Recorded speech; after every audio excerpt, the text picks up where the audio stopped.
അപ്പോൾ ഈ ഒരു 3 ലെയർ ഇയർ ചെയിനിൽ ഈ ലെയേഴ്സ് എങ്ങനെയാണ് കണക്ട് ചെയ്യുന്നതെന്ന് നമുക്കൊന്ന് നോക്കാം.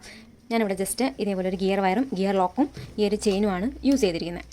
ആദ്യം നമ്മൾ ചെറിയൊരു ലെങ്ത്തിൽ ഈ ഒരു ഗിയർ വയർ കട്ട് ചെയ്തെടുക്കണം. അതിനുശേഷം ഈ ഗിയർ വയറിലേക്ക് നമുക്ക് ഒരു ഗിയർ ലോക്ക് ഇട്ട് കൊടുക്കാം.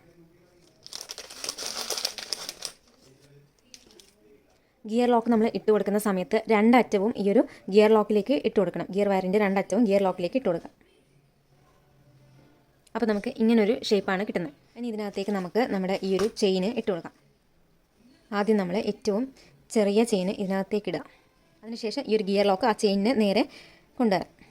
അതിനുശേഷം നമ്മൾ ഈ ഗിയർ ലോക്ക് ഒന്ന് ടൈറ്റ് ചെയ്ത് കൊടുക്കുക. ഈ ഒരു ഗിയർ വയറിനകത്തേക്ക് ചെയിനിൻ്റെ ഒരു ബോൾ ഇട്ടതിന് ശേഷം അതിൻ്റെ സൈഡിലായിട്ടാണ് നമ്മുടെ ഗിയർ ലോക്ക് ഉള്ളത്. അതൊന്ന് പ്രസ് ചെയ്ത് കൊടുക്കാം. അതിനുശേഷം വീണ്ടും നമ്മളൊരു ഗിയർ ലോക്ക് ഇട്ട് കൊടുക്കുന്നു.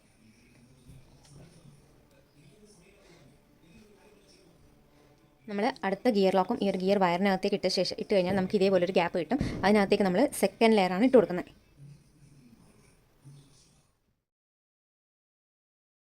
സെക്കൻഡ് ലെയർ ഇട്ടതിന് ശേഷം നമ്മൾ ഈ ഒരു ഗിയർ ലോക്ക് അതിനടുത്തേക്ക് കൊണ്ടുവന്നിട്ട് വീണ്ടും ലോക്ക് ചെയ്യണം.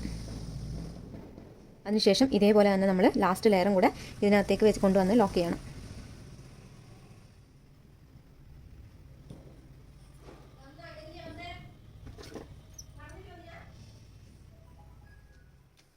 അപ്പോൾ നമ്മൾ 3 ലെയേഴ്സും ഇതിനകത്തിട്ട് ഗിയർ ലോക്ക് ഇട്ട് ജോയിൻ ചെയ്തെടുത്തിട്ട് ഇനി എക്സ്ട്രാ വന്നിട്ടുള്ള ഗിയർ വയർ നമുക്ക് കട്ട് ചെയ്താളെ.